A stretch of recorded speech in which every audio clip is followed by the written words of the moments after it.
Welcome to the Energy Within podcast, helping you to embrace your weird, beat imposter syndrome, and take action on your soul's purpose.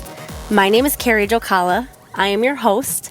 I am a Reiki master teacher, a fitness instructor, a wife, a mom to 2 little boys, and this is episode 192. You'll have to forgive the stuffiness in my voice because I'm still battling all this junk in my lungs, but we're okay. I'm hoping and thinking that most of it was allergies, but I still got all the residual stuff left over, but we're here, we're going to do the podcast, and everything's going to be fine. So through all of those episodes on all of the chakras, first of all, I hope that they were helpful.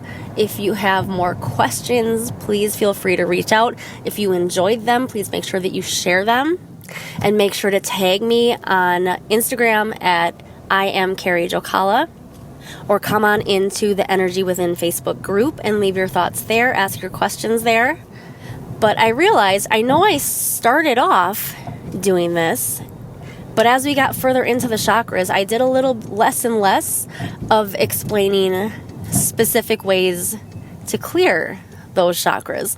So I wanted to talk a little bit about things that you can do.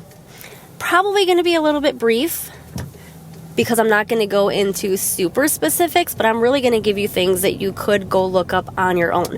But first of all, let me highly recommend the Book of Chakra Healing, which is the main one that I've been referencing through all of these episodes. It is by Liz Simpson. It's very illustrated. It has everything laid out in a very structured way where you can look up each individual chakra and you can see all the different ways, many different ways that you can clear your chakras.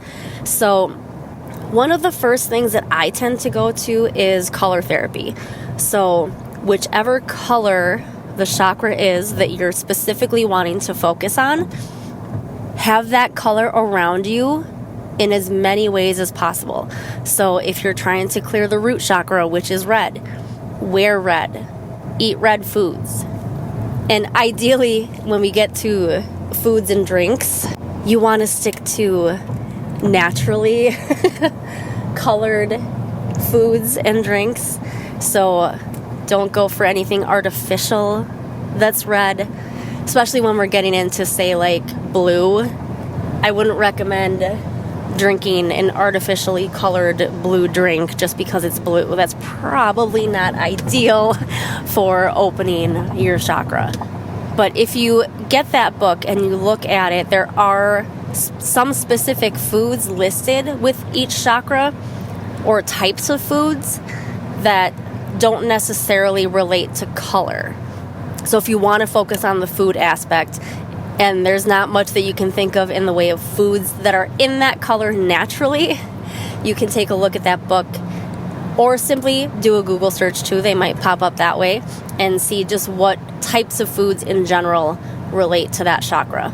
One that you can easily Google is essential oils for each chakra. And I really should.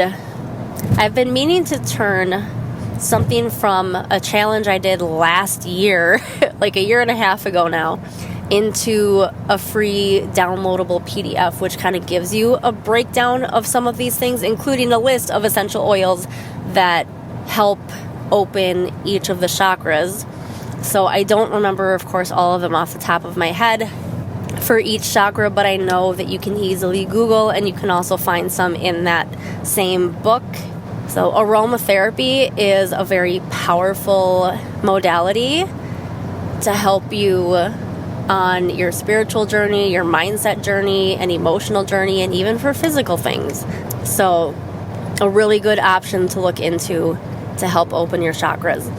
I do not do a regular yoga practice by any means at this point in my life. I keep thinking that maybe one day I'll get certified in yoga. And I do like taking yoga classes.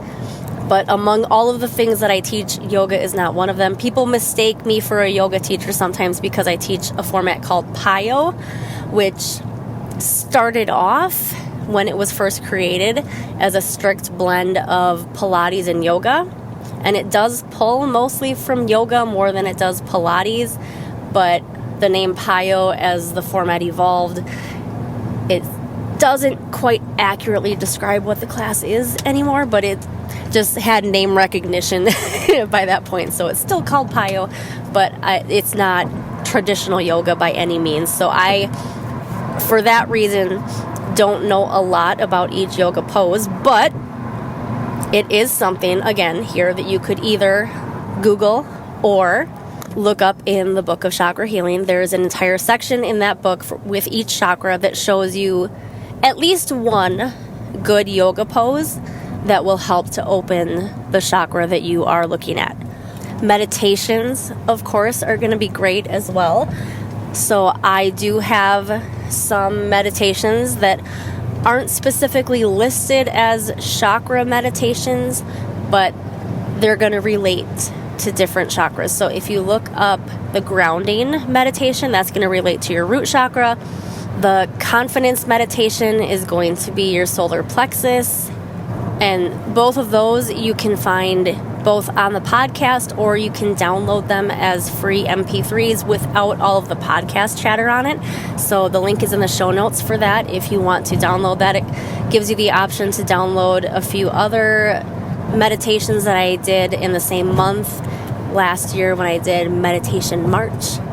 But again, a simple YouTube search on this one, or going to something like Insight Timer or another meditation app and just looking for whichever chakra you want to work on. So again, if we do the root chakra, just simply type in root chakra meditation and you'll find a whole list of options that you can do that will help you focus on your root chakra and opening it up. And then, of course, Reiki is a great option for getting all of your chakras. In a full session, we go over every single chakra. And obviously, some are still going to stand out more than others, but you're getting basically the full body scan during a Reiki session. And my sessions are run all on Zoom. I occasionally will be having in-person sessions again here at Stone and Sage once I finally pick a date. But for the most part, you're going to see me on Zoom. So you get to be comfortable in whatever environment you would like to be in for your Reiki session, so you can relax and meditate. And I'm going to tune in and tell you what imagery I pick up on, what kind of energy I pick up on in each of your chakras. And we talk about what's going on and what you can do to move forward to help either continue the clearing that we have started, or to start the clearing yourself based on what came up in your session. There is an entire list of things that Reiki can help with. Everything from increasing your confidence to helping you to feel more grounded, helping to open your intuition, strengthen your connection to God. It can help to manage physical pain. It can help you feel comfortable speaking up for yourself. It can help shift your energy in your important relationships in your life. It can help heal inner child wounds.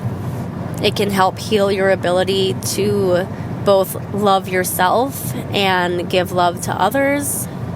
There's so much. You can Reiki anything. So I won't go into everything here, because if you go back just a few episodes, you'll find the updated What is Reiki episode. But that is my favorite way, beyond meditations really, to really get in deep to clear the chakras. I do believe that the things like the color therapy, yoga poses, essential oils. Oh, I didn't mention crystals. Crystals are great too. So there's a whole list of different kinds of crystals. Usually for crystals, it's going to be color related, but occasionally there are some that aren't quite the same color that will relate to a chakra. So you'll just want to look up crystals for whatever chakra you want to clear. Or if you're in a crystal shop, they'll usually tell you, not specifically the chakra always, but they'll tell you what it's good for. And if you happen to know what chakra you're wanting to work on and the reason you want to work on that chakra, you'll be able to pick out which crystal you need based on what that crystal does, if that makes sense. But all of those, I feel like they are great for kind of a maintenance as you're going about your daily routine. They're simple, easy things that you can do. I shouldn't say yoga is necessarily quick, but if you're just picking one pose to just sink into versus doing a whole practice, it can be something quick, easily maintainable, easily set into a routine. But to really dig in, to get into a meditative state, to either do an actual meditation or step into a Reiki session. So I would love to invite you to come do a Reiki session with me. If you want to get a little taste of what it's like before you jump all the way in, you can hop into the Energy Within Facebook group, and you'll see pinned to the featured section. They keep changing it. First it was, I think, announcements, then it was pinned, now I think it's featured. Whatever it's called, where it's stuck to the top of the group, you'll find a whole list of past group Reiki sessions that I have done in that group. They're all saved, and you can still receive that energy just as if you were there live, because time is not linear, so you can still receive. You can also head to my website and check out testimonials and how Reiki sessions with me have helped them. And before I wrap this episode up, I would love to invite you to my newest free challenge that I am so excited about. It is called The Fire Within. And if you know that you are made for something bigger, something more, you have a bigger purpose to serve in this world, you have gifts to share with the world, but things like self-doubt have been getting in the way, imposter syndrome has been getting in the way, comparisonitis, like they call it, comparing yourself to others, which brings up self-doubt and imposter syndrome. If you're spending your time comparing yourself to other people and telling yourself that you're not good enough to do this thing that you are feeling so called to do, and that fire, that little spark, just won't leave you alone, even despite the self-doubt that's getting in the way, this challenge is for you. So we're going to light that spark. We're going to turn it into a full fire to get you feeling confident to start moving forward. Everything that I talk about, embracing who you are, getting over imposter syndrome, and actually starting to take action on the thing that you know you're here to do. The thing you keep putting off, or maybe you keep starting but you keep getting stuck. You've made some progress but then you get stuck, and then you make a little more progress but then you get stuck. We're going to do a deep meditation on the first day. We're going to talk on the other days. We might do some Reiki on the third day. I haven't determined what all the prizes are going to be yet, but I'm going to give away prizes. It's a 3-day experience, June 12th, 13th, and 15th, just because of my personal schedule, which is why we're skipping a day. We're going to talk about things like the gap between who you think you are now, who you want to be, and who you really are. We're going to talk about balancing your masculine and feminine energies so that you feel safe sparking your creative flow. You feel safe trusting your intuition again, because these are reasons why you are holding yourself back. You don't believe you're creative anymore, maybe. Maybe you just don't trust your intuition. Maybe you think you have a track record of your intuition being wrong. We're going to talk about that and why that's not true.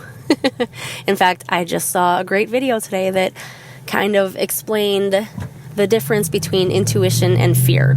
Like, is it really a no from your intuition, or is it just your ego and fear? So we'll be talking about that. And I know I am, no pun intended, feeling really fired up in the last couple of days, really excited about this challenge, and can't wait to lead you through this.